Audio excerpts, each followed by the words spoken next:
Who is the new Israeli leader Naftali Bennett? And what will be his approach to the Temple Mount? Christians, at least many of them, who long for the return of Jesus were deeply saddened by the possible change in government in Israel, but maybe they shouldn't be.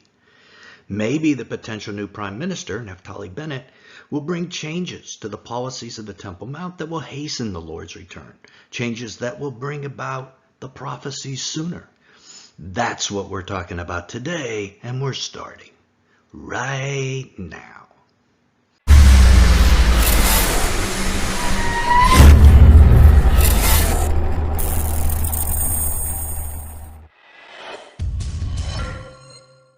After Israel held its fourth election in 2 years, Bennett, who leads the far-right Yamina party, entered talks with the center-left bloc that forms the main opposition to Netanyahu, and it appears they will form a government together and oust Netanyahu. Those who have supported Netanyahu over the years should carefully consider that much prayer and fasting has gone into the election and formation of a government in Israel. So the changes that we are seeing are permitted by God for his ultimate will and plan. So who is Naftali Bennett, and what can we expect from him in terms of the Temple Mount and the dividing of the land? We decided the best way to know what he will be like is to quote what he has already said about himself and about the dividing of the land, Israeli security, and, most important, the Temple Mount. First, a shout out to two of our channel's advisors, Fisherman and Michael Tarrant, for their help on this video. Now, let's take a look at Bennett. He is the son of American parents and is what many would call a far-right nationalist who opposes Palestinian statehood or self-determination of any kind. In 2013, he told the New Yorker magazine, "I will do everything in my power forever to fight against a Palestinian state being founded in the land of Israel." That should tell you all you need to know about his position on dividing the land. Now, Bennett is a no-holds-barred type of person. Maybe with this type of attitude about law and order, the Palestinians actually may have no choice but to make a deal with Israel. Bennett has said in a DW News interview, "When hundreds of Muslims, of radical Islamic terrorists, are out to kill me and my family, yes, I will defend myself. And you know what? I'm not going to apologize for it. I am proud of it." End of quote. So Israeli security shouldn't probably be a problem either. Looks like he'll do whatever it takes to keep Israel secure. As we said, Bennett is a vocal opponent of a two-state solution that was supported by Netanyahu and Trump. He said, "I'm not suggesting forming a Palestinian state in the midst of Israel. I think that would be a profound mistake." In an interview on Conflict Zone with Tim Sebastian, he said, "There are so many Arab states around the world already. They're doing just so well, aren't they? So it's time to found another one, right?" And he said it sarcastically. So it seems without Trump or Netanyahu, the deal of the century to divide the land is on hold, at least for the next few years. Now, Bennett's position can be summed up by this statement: "We have to realize that no one is going anywhere. The Jews are here to stay. The Arabs are here to stay. We have to live together." The fact that there are actually Arabs in his coalition government should say quite a lot as well. In regards to Jerusalem and the Temple Mount, Bennett also advocates increased Jewish control over the Mount. He told a meeting of the Conference of Presidents and major Jewish organizations that he had already taken measures that would ultimately influence the eastern side of Jerusalem, and that would of course include the Temple Mount. What exactly he's working on wasn't completely clear.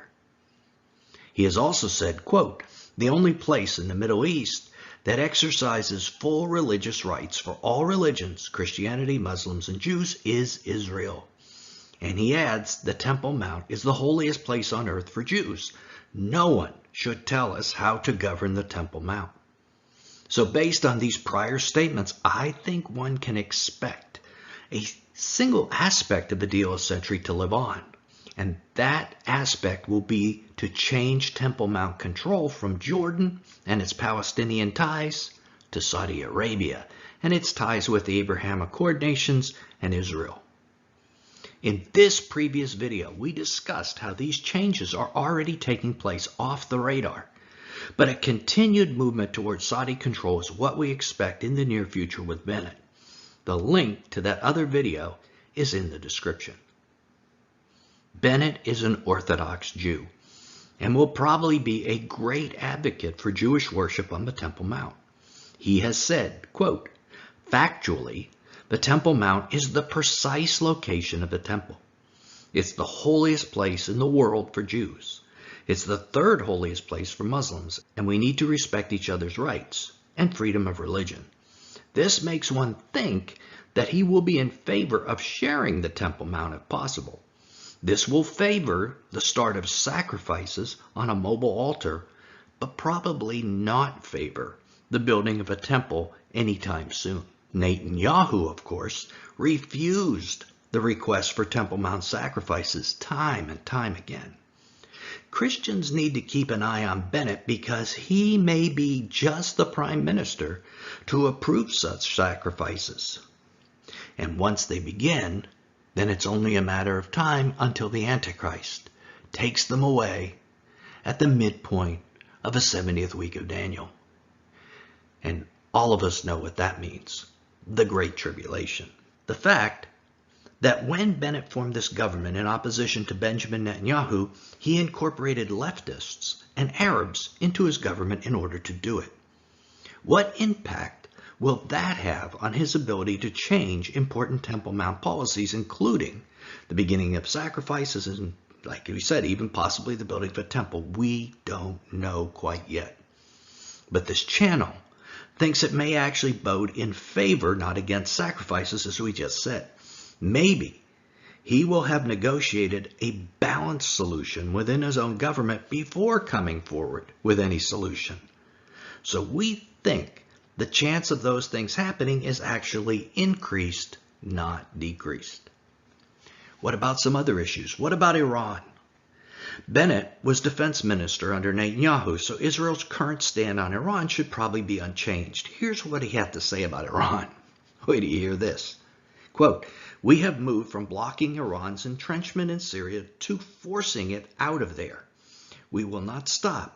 We will not allow more strategic threats to grow just across our borders without taking action. We will continue to take the fight to be enemy territory." End of quote. Sounds like he will not be very weak on Iran. In this government, Bennett and liberal politician Yair Lapid will each have an effective veto on policy. So we don't expect that a new Israeli government will undertake some kind of drastic moves with regard to the Palestinians or the West Bank that would stir up the U.S. administration. Bennett's government will likely moderate the USA position on Israel, actually. Lapid wants to be more sensitive to democratic concerns, while Bennett will see those concerns as sometimes inappropriate American involvement in the internal affairs of Israel. So the balance between the two will make it unlikely that we're going to see a major falling out between U.S. President Joe Biden and Bennett. Now, one thing in this video that may have caught your attention is Bennett saying that the Temple Mount is the exact precise site of the historic temples. Is there any archaeological evidence for what he just said? Click right here to keep watching and see the archaeological evidence for Solomon's temple that are still visible. Till then, this is Nelson, and we'll see you there.